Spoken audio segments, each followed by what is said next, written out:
speaking of the Taliban, because we haven't talked about them in like a hot minute. Did you find something funny about them? No, I'm sorry. I maybe I just don't find what I come across funny because I'm like, damn, that's so messed up. But you see the funny element, then I see you like the education minister's kind of comments. So it's nothing like that. You have better news. You have funnier news sources. Mine are like, or maybe the way I deliver that you find it funny. But then when we look into it, we realize, oh man, this is bad. Yeah. No, it's true. It's true. That's why I love the ones that are just safely funny only, when no casualties, no nothing. Yeah, you never know. You never know. There might be some crowd coming after you for like, hey, how dare you laugh at that? That's I'll say to the Taliban guy, how dare you laugh at a woman being in a position of no. Taliban people would never say that. Taliban, they don't get offended. They're not butthurt. They don't get butthurt over jokes or anything. They're simply they'll just cut your head off. That's it. Just straight to it. Okay. They're on protest. It's not up to them. Anyway. Okay, right. So I think this is honestly, I wanted to bring this up, I think, in our last stream, but I didn't know this was a thing where I could actually bring my own news and be like, Horace, what do you think? So this is probably, it's not as recent, but I think it's extremely important to highlight. So I'll just share my screen. Again, the Taliban kind of trying to fool the world into thinking that they might have changed or that they're going to be less, malevolent than they were 20 years ago. Basically, female Afghan judges are hunted by the murderers they convicted. Yeah. So why is that happening? Okay. It's kind of like, it's kind of like when we see Superman when he is arrested, and then all the people he has put in there, they want to go after him, but that's quite a different thing because he's Superman. You can't really get him. But so here, these women did their jobs, and these guys were murderers and criminals, and they have been freed by the Taliban, and they're being hunted. Anyway, go on. Yeah, exactly. Right. Okay, so let's just get into some of this because now we can have the talking points. But yeah, so these women, the Afghan judges, they were trailblazers of women's rights in Afghanistan. They were the staunch defenders of the law, seeking justice for their country's most marginalized. More than 220 female Afghan judges are in hiding due to fear of retribution under Taliban rule. 6 former female judges spoke to the BBC from secret locations across Afghanistan. And so basically, I mean, this is just harrowing. Like, I've read this entire article, but these female judges, in most of their cases, they were putting away criminals that were engaged in violence against women and children specifically. So that there's a hell of a lot of reason there why the Taliban would want to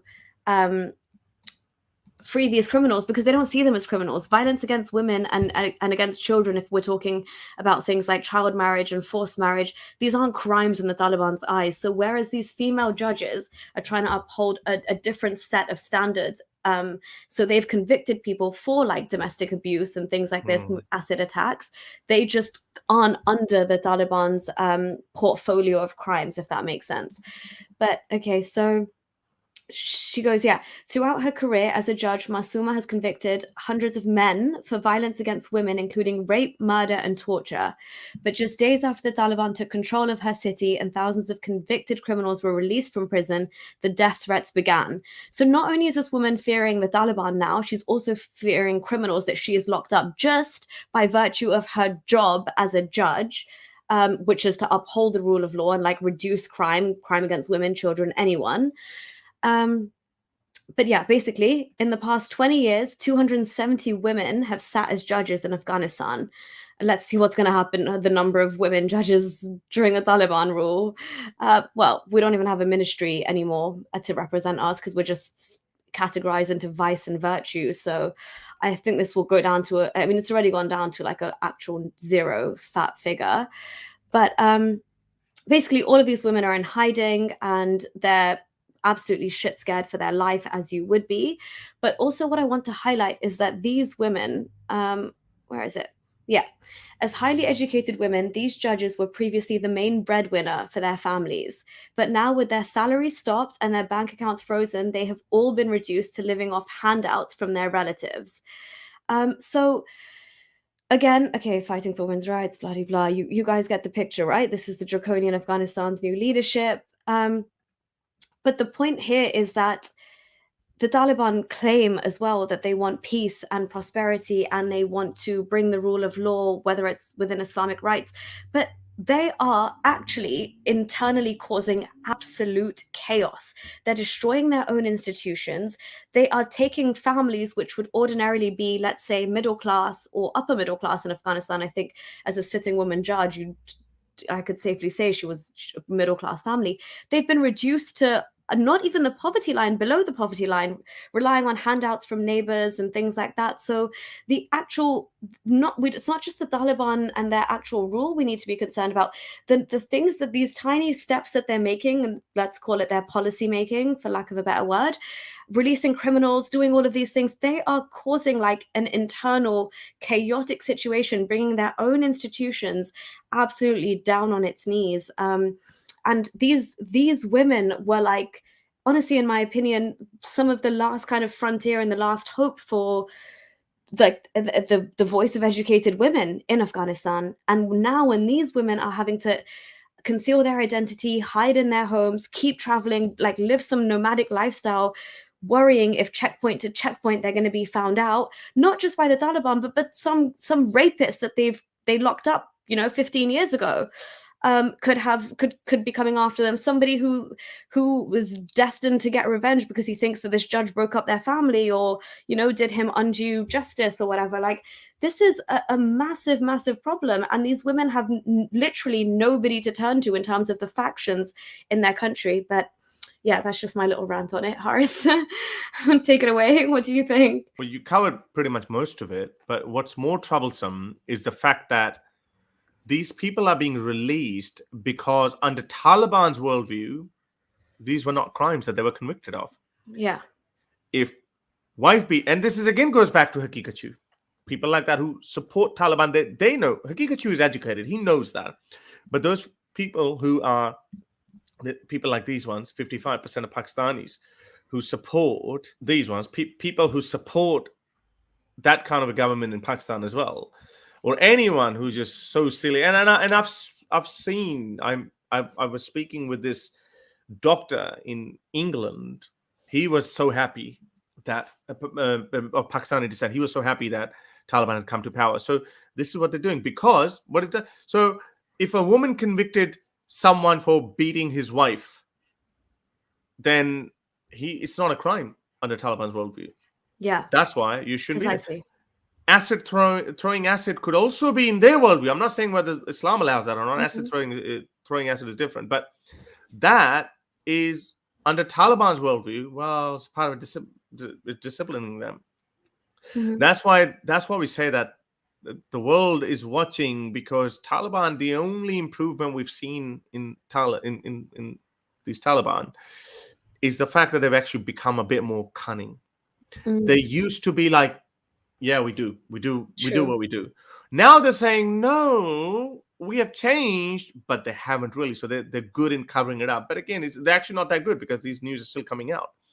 There's still people there, and the people they're dealing with are obviously a little bit more liberated than people they were dealing with in the 90s, because these guys have seen some freedom. These women have seen some freedom. They've been to colleges and universities and schools, and they've worked in bureaucracy. They've worked in in the justice system. So they are likely to resist.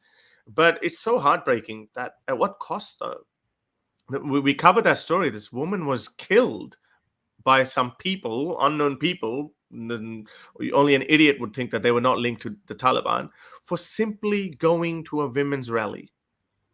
That's what they're doing. They're terrorizing these women privately, but to the world, they say, well, we're changed. And that's just the evidence. And it's happening under Taliban's watch because they're sanctioning it. Yeah, exactly. And obviously, like, they talk about peace and stability. I just don't understand under Islamic Emirate how you begin to even go about that without having, I mean, forget institutions in place. They don't even have infrastructure. Do you know what I mean?